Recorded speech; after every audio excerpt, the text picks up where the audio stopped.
Alright, so you open up a can of paint. Paint's all yucked up. The lid doesn't come off right. You're never going to get the lid back on.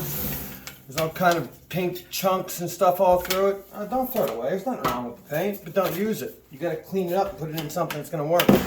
I put mine in an empty paint can. I save paint cans, save the lids.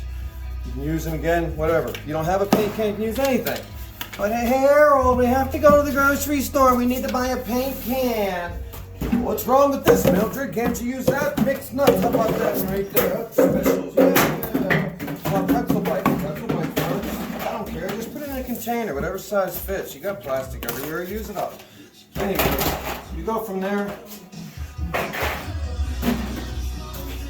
Get one of these guys. They come in different sizes where you can use pantyhose if you don't have that. It's a strainer. 1 gallon, 5 gallon. I got a gallon. I'm putting it into a gallon.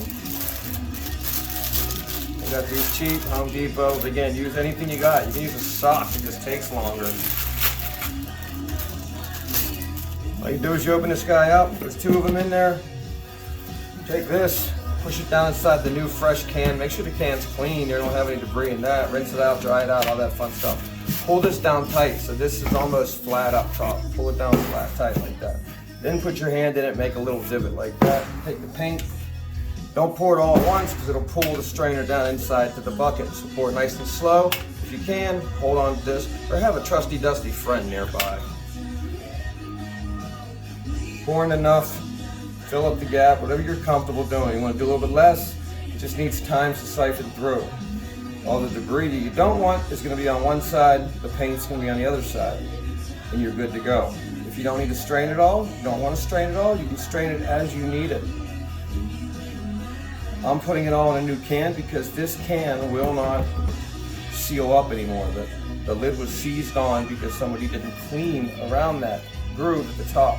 So it gets all this rust. 2 years later, the paint's crap, can't use it. But I've just changed the laws of gravity, and I'm using it. And I'm dumping paint all over my handle. You do not want to let go of the strainer. The strainer will fall down the inside. Not always, but now it's not going to. Make sure you have rubber gloves on. You gotta be able to squeeze this.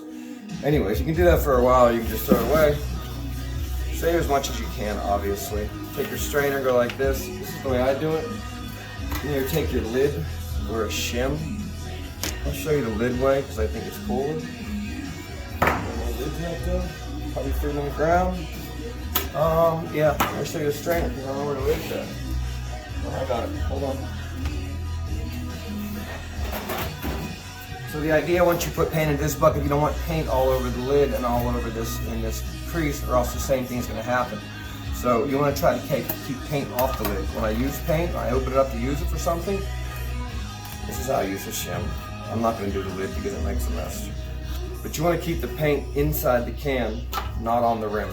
You don't want any paint on this rim if you can get away with it. Now I'm going to put a clean lid on there. There's no rust, no nothing, and it fits nice and neat. So I'm going to label that.